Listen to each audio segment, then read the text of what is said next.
Hey everyone, Fox with FoxeoGames, and as I look back on 2015 in gaming, I can think of at least a handful of games that didn't live up to my expectations. While games can be disappointing for not being good, otherwise good games can still be disappointing for simply not living up to the hype or your personal expectations. The games I'll talk about here aren't bad games in their own right, but they just didn't provide me the experience I was hoping for. I chose 4 games and will narrow it down to the winner, or loser if you will, to win my award for Most Disappointing Game of 2015. Let's get started. The first game that let me down was Dark Souls 2 Scholar of the First Sin. While I certainly wasn't the biggest fan of Dark Souls 2, I did have some hopes that Scholar of the First Sin would fix many of the problems of the base game and repair the broken story. The second game I chose is Fallout 4. My expectations for Fallout 4 were actually pretty high. I was hoping it'd be at least nominally better than the last 2 entries while enhancing the graphics and adding additional functionality. The third game is Undertale, an indie sleeper hit that seemingly came out of nowhere. I hadn't even heard of the game until it was suddenly being praised as the best video game in all of history. At this point, hearing all of the endless adoration for it, I couldn't help but get my hopes up.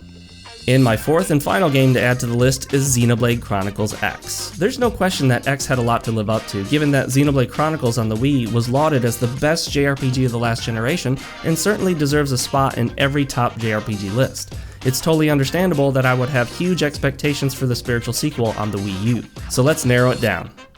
While Scholar of the First Sin did fix some issues from the original Dark Souls 2, it fell woefully short of fixing the broken story and geography of the disjointed world and story of Drangleic. The embarrassingly bad hit detection and the curse of soul memory matchmaking, coupled with even more insanely unfair and cheap ambush encounters, made Scholar of the First Sin somehow even less than its predecessor. However, it couldn't possibly top my list for most disappointing games since I didn't expect all that much to begin with. We can strike Scholar of the First Sin off the list. I have to reiterate this for clarity, lest some stranger on the internet misunderstand me, but Fallout 4 is not a bad game. Again, it's not a bad game. It is, however, less than its prequels in many ways. While I enjoyed some of the added mechanics like weapon and armor modding, I didn't really like the changes to the power armor, nor do I really care for the settlement building portion of the game. And let's be honest, the dialogue options just were terrible. I didn't expect Fallout 4 to blow me away and top my list for the best game of the year, but I also certainly didn't expect it to feel less enjoyable than either of the previous titles. Fallout 4 was certainly a disappointment, but not enough to top my list, and with that, we strike Fallout 4 off this list. So that leaves us with 2 competing games, Undertale and Xenoblade Chronicles X. While I originally had no intention of playing Undertale, I was compelled to do so by the sheer number of gamers from all walks of life praising the game as one of the best games ever, in all of gaming history. I saw gamers whose tastes I didn't share praise it. I saw gamers whose preferences were like mine praise it.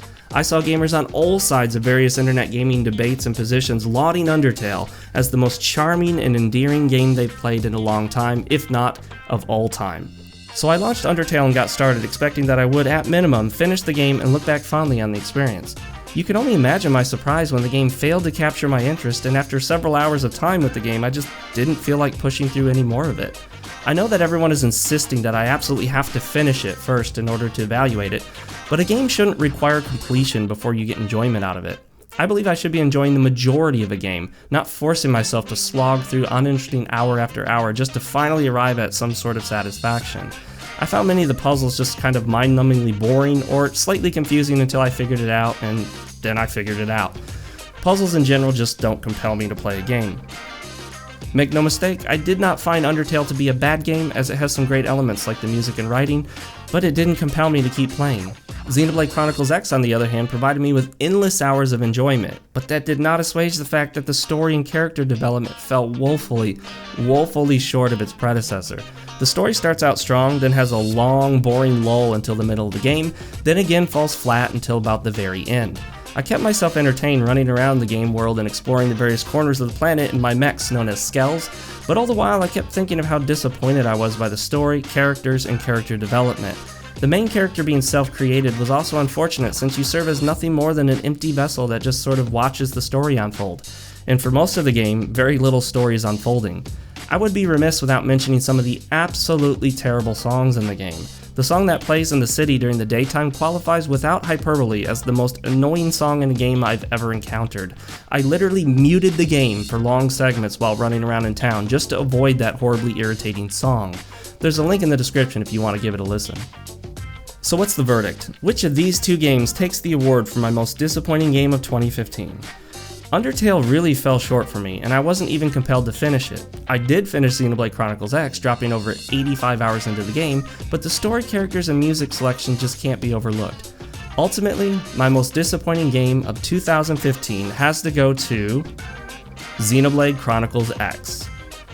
Now, yes, I realize that X was a contender for my favorite game of 2015, and that's not a contradiction. You could still love a game and think it's great, but also feel very disappointed by design decisions or lackluster elements.